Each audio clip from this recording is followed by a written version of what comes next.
Buenas noches, compañeros de la sección C. Bienvenidos al curso de Derecho Tributario. Este es un curso un poco, bastante diría yo, diferente al curso de Derecho Financiero.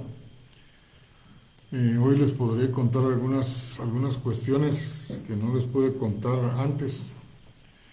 Y es el hecho de que, ¿por qué no examiné parte práctica en el examen final? La razón es muy sencilla. Es parte de la obligación que tenemos para cumplir con el programa, hablar de las leyes, hablar de las leyes que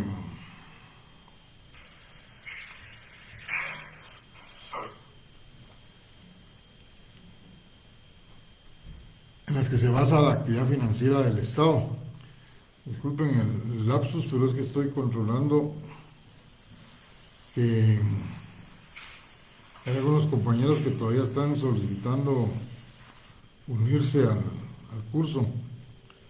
Y entonces les estoy dando la aceptación para que no se queden sin la clase.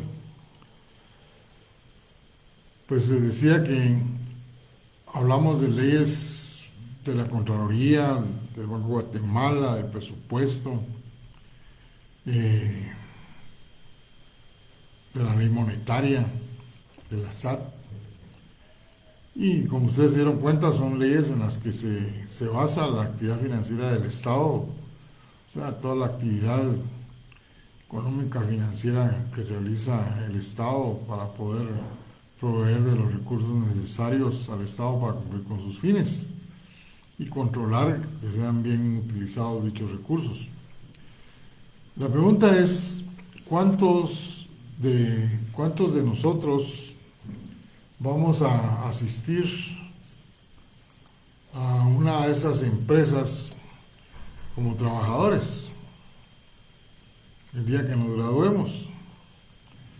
Pues será un 1% para llegar a jurídico del Banco de Guatemala, o de la Contraloría, o de la PGN, o de la Intendencia de Asuntos Jurídicos de la SAT. Entonces, lo importante en aquella oportunidad era que ustedes conocieran cuál es la base legal sobre la cual se desenvuelve el Estado para poder obtener, administrar y erogar los recursos necesarios para poder cumplir con sus fines. Pero como no va a tener mayor incidencia en el ejercicio profesional, por eso es que en el examen final no examino de nuevo sobre esas leyes, porque la intención era cumplir con el programa y que conocieran de esas leyes, que desde luego van a tener algunas preguntas cuando estén en el examen técnico profesional de Derecho Administrativo de la Contraloría General de Cuentas, por ejemplo, del Banco de Guatemala. Y hay algunos algunos examinadores que no son parte de los que damos clases, que les gusta preguntar sobre algunas cuestiones de la administración tributaria, o del Banco de Guatemala, tal vez porque en alguna oportunidad han tenido conocimiento o relación con esas instituciones. Pero de ahí para lo que es el ejercicio profesional, pues es muy difícil. Lo que sí es cierto es que del curso de Derecho Financiero, como se los dije en aquella oportunidad, que le pusieran mucha atención a la teoría general de la tributación, eso sí nos sirve para el curso de Derecho Tributario. Y sobre todo que hayan comprendido cuál es la diferencia entre los impuestos, tasas, contribuciones especiales, y que los arbitrios no forman parte del mundo del derecho tributario y cómo es que funcionan cada uno de ellos. Eso es muy importante, entonces, que hayan captado, que hayan aprendido esa parte de la teoría general de la tributación, pero sobre todo en lo relacionado con los impuestos. En este curso nos vamos a olvidar de todo lo demás, incluso de la teoría general de la tributación, no vamos a ver absolutamente nada relacionado con tasas, contribuciones especiales, arbitrios. Este curso tiene un enfoque directamente sobre los impuestos, Y por eso que es muy importante que ustedes no se queden con dudas, porque tiene una incidencia muy directa en el ejercicio profesional. Las leyes que aquí vamos a analizar, las leyes que vamos a ver, examinar incluso, son leyes que tienen una relación directa con nuestro ejercicio profesional, tanto en notariado como en la parte profesional de abogados. Y por eso es que cuando hablamos de los objetivos generales de este curso, van dirigidos a abogados, a notarios, asesores jurídicos de empresas, va dirigido a los que van a ser jueces o simplemente ciudadanos. Pero cada uno de ustedes puede llegar a ser cualquiera de las situaciones que acabo de mencionar, y básicamente abogados y notarios, porque la pretensión desde el día que llegaron a la facultad es graduarse de abogados y notarios.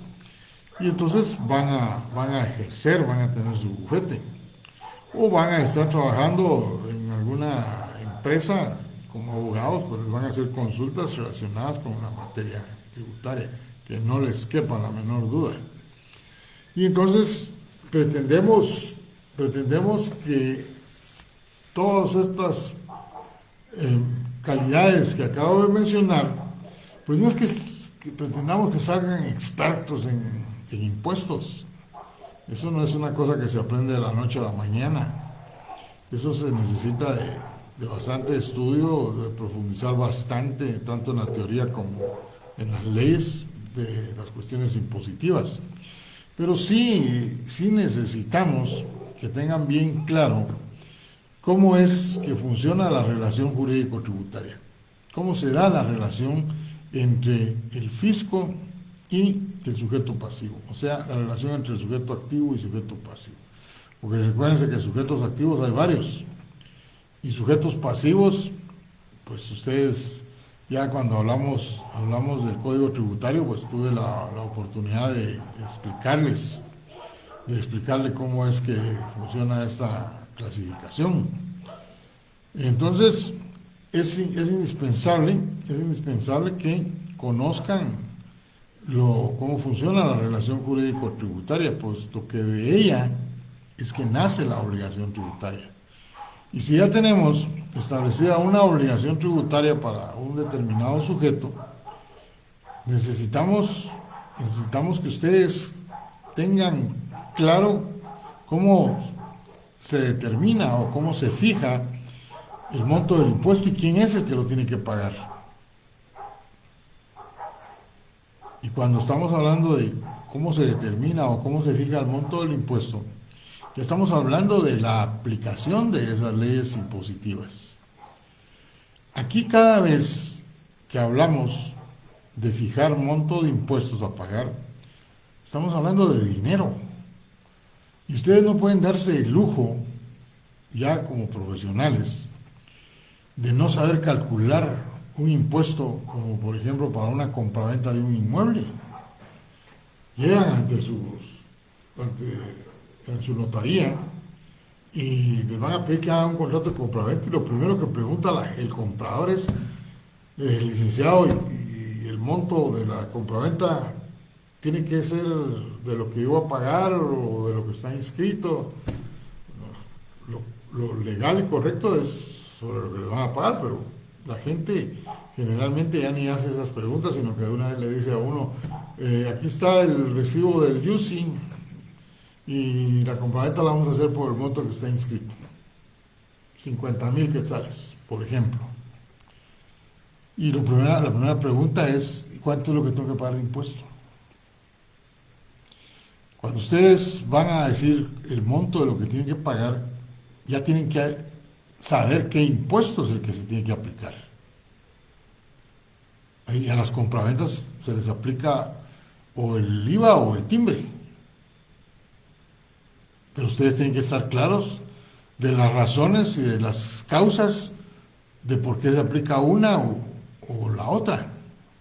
Y eso lo tienen que aprender en este curso. Por eso es que es muy importante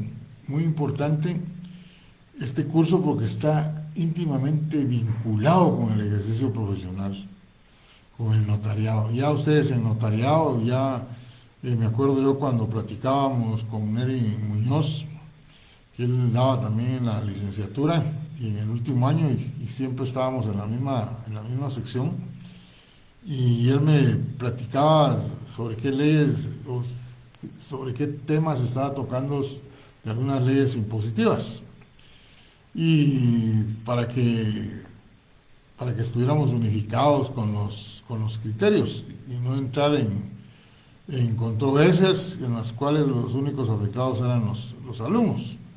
Y así lo hicimos por muchos años.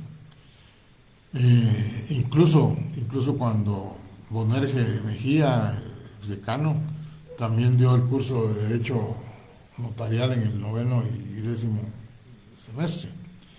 También era mi compañero de cátedra en una de las secciones.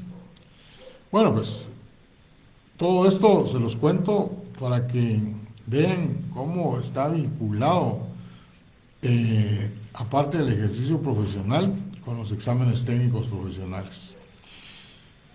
Conozco casos, yo examiné como unos 18 años técnicos profesionales en administrativo y notariado, y me recuerdo que habían catedráticos, examinadores que no se complicaban mucho la vida para examinar y hacían unas cuantas preguntas de teoría y luego llevaban ya impreso un caso de un determinado contrato y se lo daban al estudiante.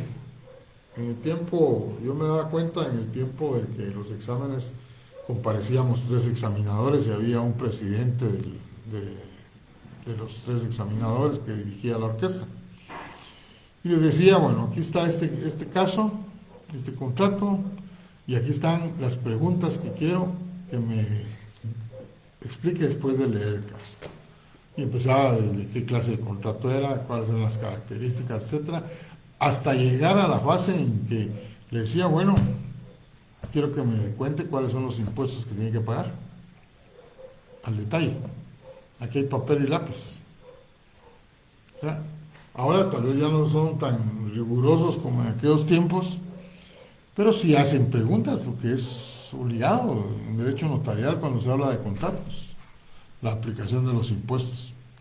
Y entonces es muy importante saber, tener conocimiento de la relación jurídico-tributaria, de la forma en que se fijan los montos a pagar, cómo es que se extingue esa obligación tributaria. Y también la parte procesal, perder el miedo para litigar contra la administración tributaria o contra una municipalidad donde se inician juicios económicos coactivos. Eso es muy importante.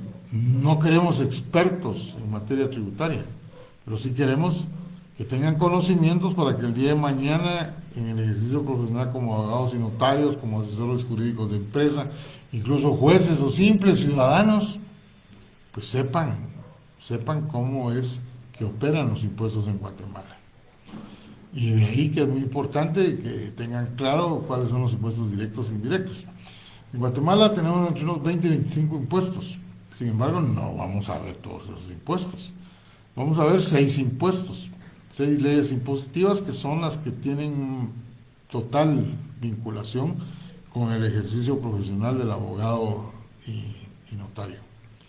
Aparte de estos temas que les acabo de mencionar, pues yo diría, estos son temas teóricos, hay una parte procesal del curso. Y ya lo vamos a ver con el recorrido que vamos a hacer hoy del programa. Entonces, creo que tienen claro cuál es los objetivos generales que pretende este curso. Y creo que al final, pues, ustedes se van a sentir muy satisfechos. Desde luego, aquí hay mucha aplicación de cálculos para poder establecer los montos de impuestos. Antes se hacían las operaciones en el reverso del examen. Ahora pues con esto de las calculadoras, el teléfono y todas estas formas modernas que hay, pues ya ni se exige que se recuerden de las tablas. Pero tampoco vengan a preguntar al catedrático cómo es que se usa una calculadora científica que usan sus hijos. Busquen calculadoras sencillas.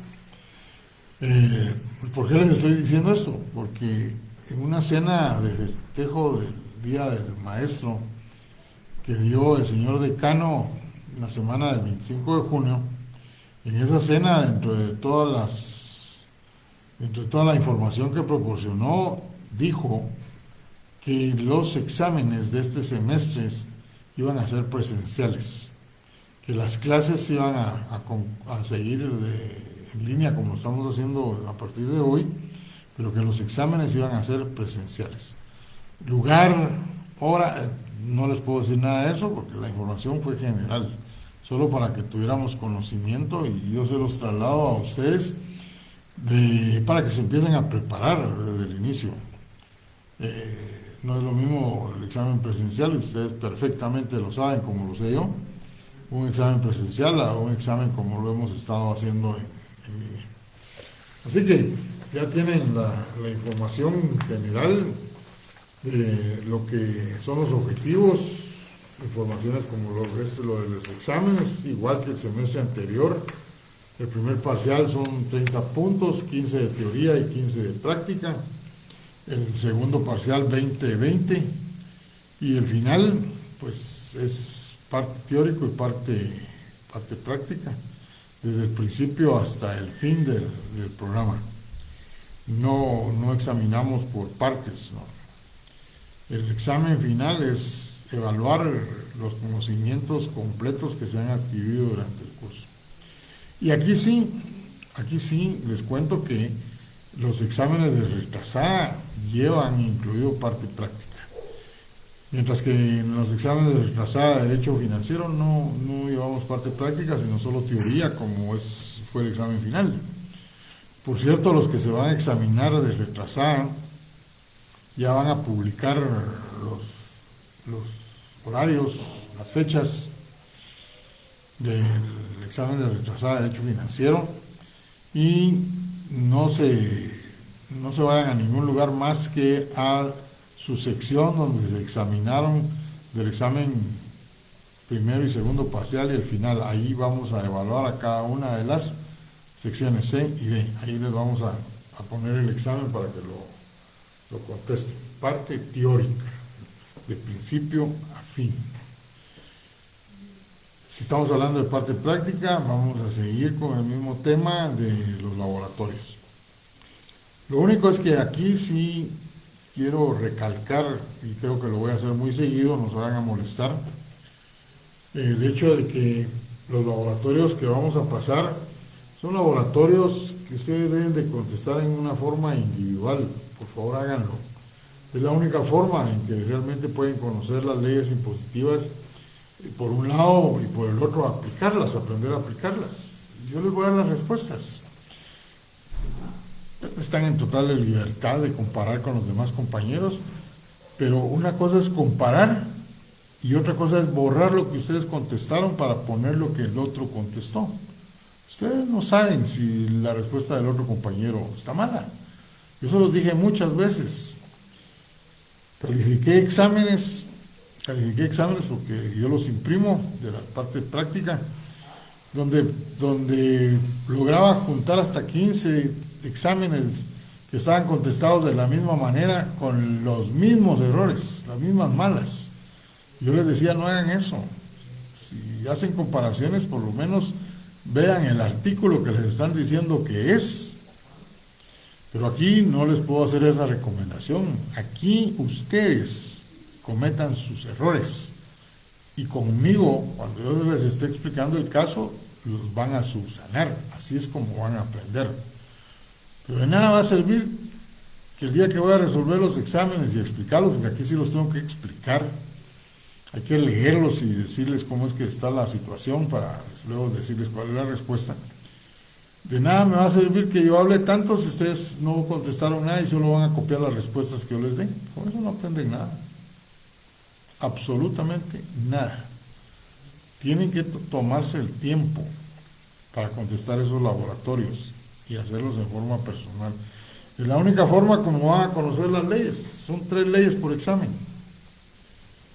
Y al final, un caso por 5 casos, incluyendo 6 leyes.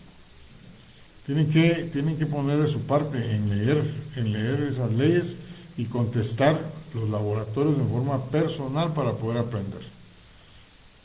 Yo les voy a dar las respuestas y ahí pueden ustedes revisar y ver en qué fue que incurrieron. ¿Se dieron cuenta los compañeros que pidieron revisión de examen? A todos les di revisión.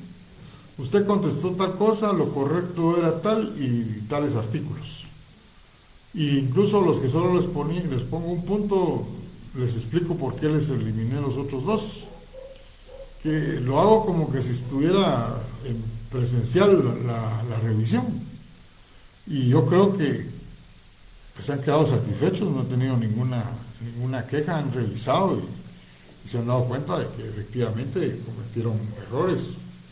No cometan los errores del examen del curso anterior de estar contestando con leyes que no son objeto de evaluación.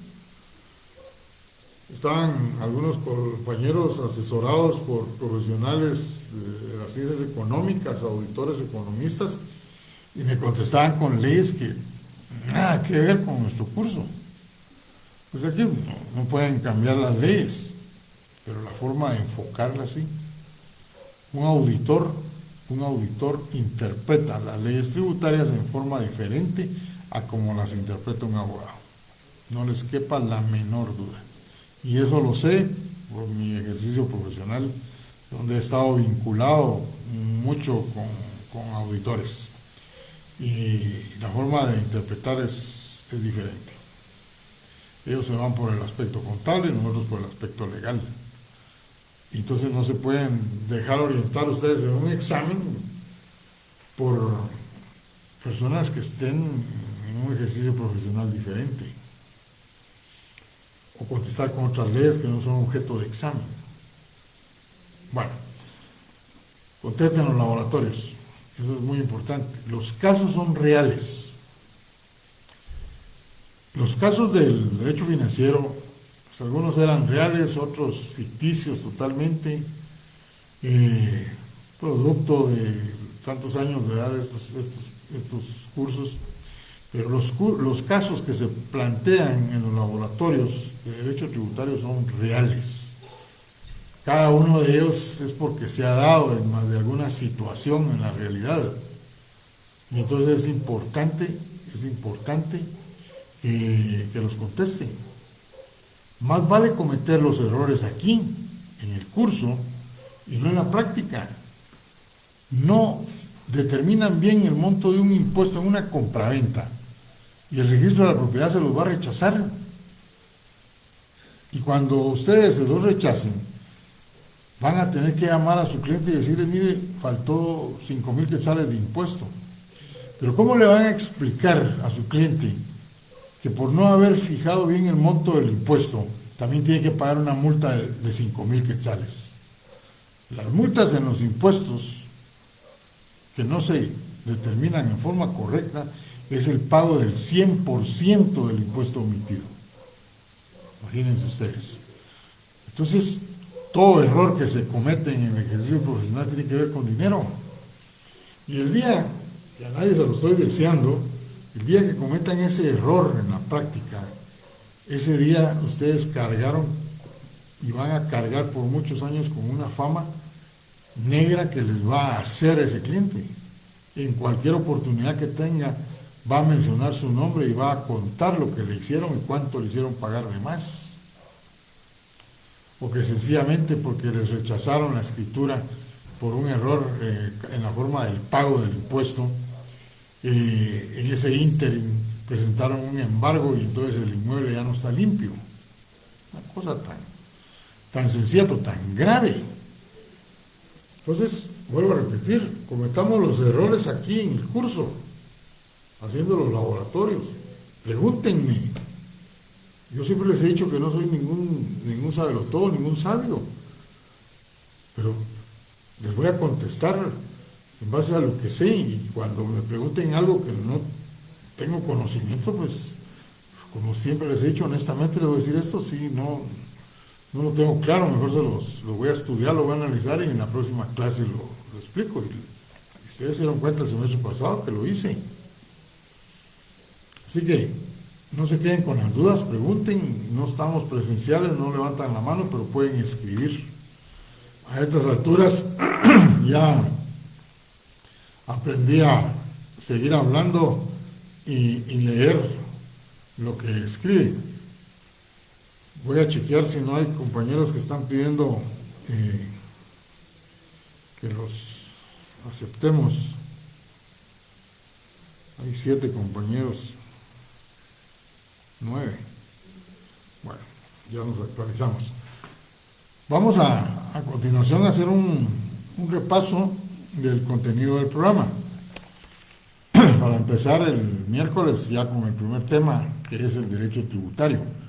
Aquí vamos a hablar de sus definiciones, cuáles son sus características, el desarrollo histórico del derecho tributario. Vimos el semestre anterior el desarrollo histórico de los impuestos, de los tributos. No, aquí vamos a hablar del desarrollo histórico del derecho tributario. El semestre anterior vimos las ramas del derecho financiero. Y cuando decimos ramas, porque nacieron de un derecho anterior, como en este caso, el derecho tributario del derecho financiero. Pero aquí lo que vamos a analizar es la autonomía. ¿Realmente el derecho tributario es independiente del derecho financiero? ¿O depende de algún otro derecho? Como cuando hablábamos de las normas procesales y decíamos el derecho financiero no es totalmente independiente, y hablábamos también del tributario, ¿se recuerdan? Bueno, luego en el siguiente punto se refiere a los principios fundamentales del derecho tributario.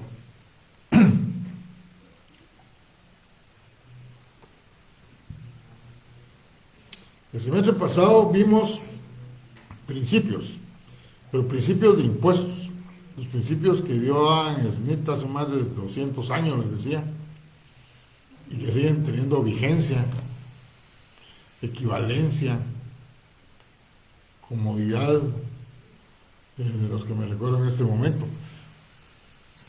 Y señalamos algunos muy generales que también se aplican a los tributos cuando hablamos de la legalidad. Pero también aquí vamos a hablar de los principios del derecho tributario y vamos a ubicarlos dentro de la Constitución de la República. El de igualdad, generalidad, proporcionalidad, no confiscatoriedad, y vamos a ampliar lo que se refiere a la legalidad y capacidad contributiva, para señalar y ubicar cómo están regulados en la Constitución. Vamos a hablar de las fuentes del derecho tributario. ¿Se recuerdan que ustedes, desde que empezaron con el pensum, desde el primer año les hablaron de las fuentes del derecho? Las fuentes reales, históricas, formales. Y entre las formales, me recuerdo que se hablaba de la jurisprudencia, la doctrina, la ley. Bueno, pues aquí vamos a ubicarnos concretamente en las fuentes del derecho tributario. Vamos a desechar mucho de lo que hoy ya mencioné y nos vamos a ubicar en la búsqueda de cuál es la verdadera fuente del derecho tributario. Y luego, como en todos los derechos, siempre hay lagunas, siempre hay ambigüedades. Pues hay un tema que se refiere a la interpretación e integración del derecho tributario.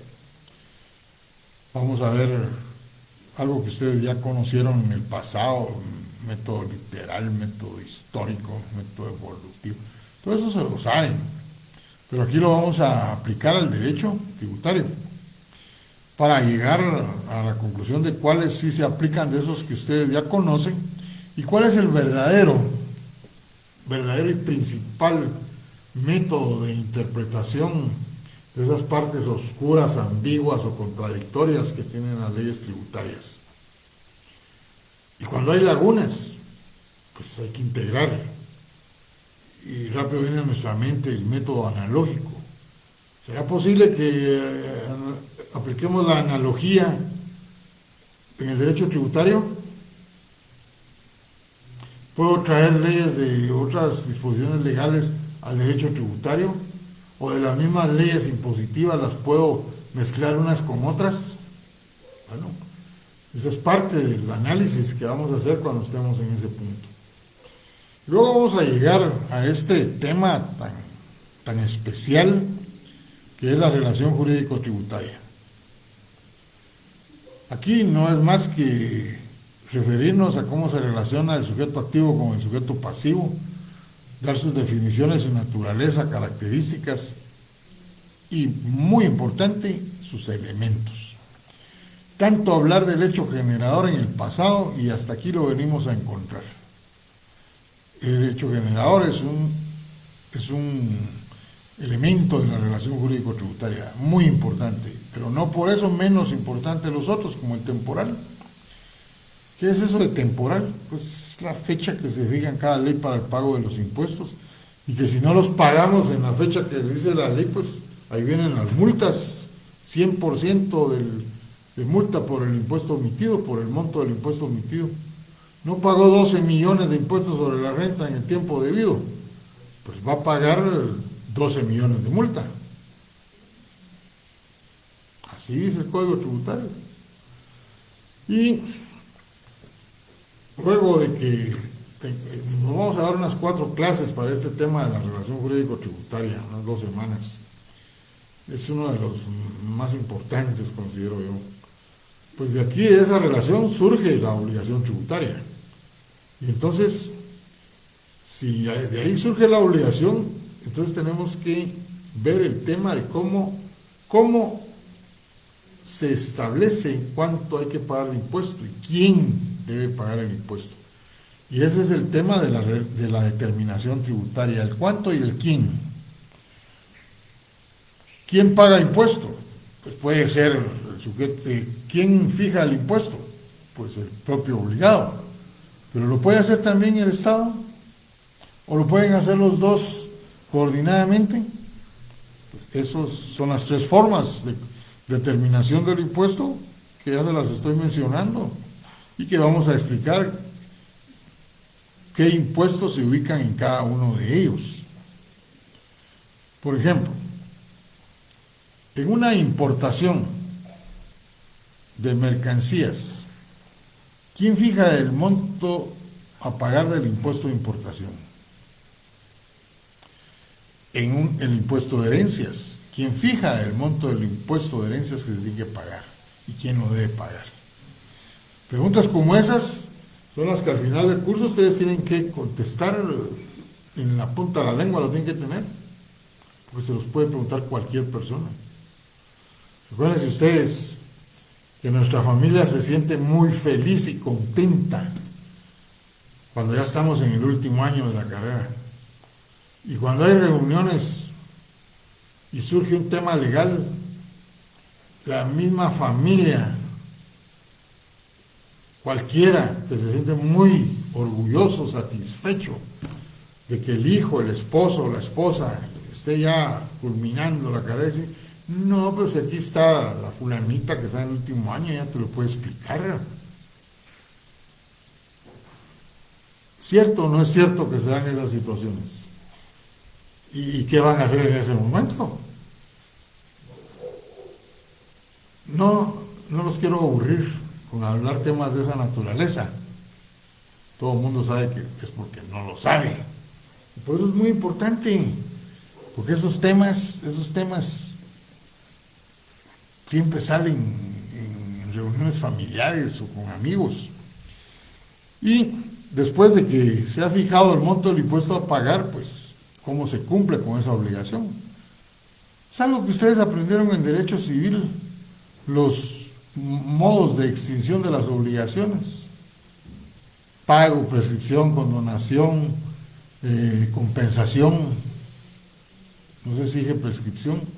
Bueno, lo único que lo vamos a analizar es desde el punto de vista tributario, pero la base es la misma. Y si hicieron un buen curso de derecho civil, no se les va a dificultar en lo más mínimo. Todo eso lo vamos a analizar en relación al código tributario y cómo opera en las leyes que estemos viendo para el examen que corresponda. Luego, diría yo, aquí hasta este tema se termina todo lo que tiene que ver con la forma de establecer el monto del impuesto y cómo se extingue la obligación. Pero dentro de ese trámite se pueden cometer errores y errores graves. Se pueden cometer delitos. Yo les decía, es muy fácil cruzar el límite de lo administrativo tributario para ubicarnos en lo penal. Les recuerdo que les hablaba algo de eso en el curso anterior. Y es cierto. Aquí les tengo que hablar sobre cuáles son los delitos, cómo es que se cometen, la diferencia entre una falta y un delito, y por qué es que opera, y cuál es la diferencia y cómo se sanciona, para luego referirnos a los elementos del delito. También, si un buen curso de derecho penal, se recuerdan, ya lo están recordando. Me recuerdo cuando yo estaba hablando de esto, ya rápido levantaban la mano para decirme cuáles eran los elementos del delito. Porque aquí no se llama elementos del delito, sino elementos del ilícito tributario. Esa es la única diferencia. Y cómo está regulado la cuestión de los delitos en nuestro andamiaje legal. La ley de contrabando, el código penal, los distintos delitos. Hay 3 delitos, no me recuerdo en este momento si es 348A, B, C. Pero aparte de esos, hay otros delitos que están regados en el Código Penal y que los vamos a mencionar. Yo les voy a dar, para recordarles a ustedes, les voy a dar los artículos para que lo lean, para actualizarse. Con eso terminamos toda la parte sustantiva, digo yo, del curso. Porque a partir de aquí ya empieza la parte procesal. Yo siempre digo que mi curso de Derecho Tributario se divide en 2 partes, la sustantiva y la procesal. Y es que los divido porque realmente yo sí explico la parte procesal. Hay 2 temas que están: procedimiento contencioso tributario y el económico coactivo. El primero sirve para hacer valer los derechos de los sujetos pasivos y el segundo para hacer valer los derechos de adeudos a favor del fisco. Y damos la parte doctrinaria, pero por aparte nos metemos de lleno a la parte práctica. Y cuando digo que incursionamos en esa parte práctica, es porque mi pretensión es que se les quite el miedo de de litigar contra la administración tributaria o contra el departamento jurídico de una municipalidad o contra la PGN, que también interpone económicos coactivos. Y para ello, pues hacemos una práctica. Y yo siempre he dicho, aprender haciendo. Hace algunos años fui yo a una sala de lo contencioso, le pedí al juez que me prestara unos expedientes contenciosos, le expliqué para qué lo quería, y tuve la suerte de encontrar un expediente, un proceso, en que al leer la demanda encontré que tenía como 14 errores, señores, 14 errores más o menos. Con el tiempo, en ese momento que la leí le encontré 10, pero ya después que le saqué fotocopia y en mi oficina me puse a revisarla y llegué como a 16 errores. Bueno, pues esa demanda yo se las traslado a ustedes para que con sus leyes en la mano la revisen y señalen los errores. Y una vez que lo han hecho, vengo yo y les digo, bueno, Primer error, desde el principio hasta el final. Y si ustedes lo señalaron, pues solo es un cheque. Y si no lo encontraron, pues ahí lo tendrán que anotar en su oportunidad. Eso es una buena práctica. ¿Por qué? Porque cuando estén haciendo una demanda contencioso tributaria, pues no van a cometer esos errores porque los van a tener presentes.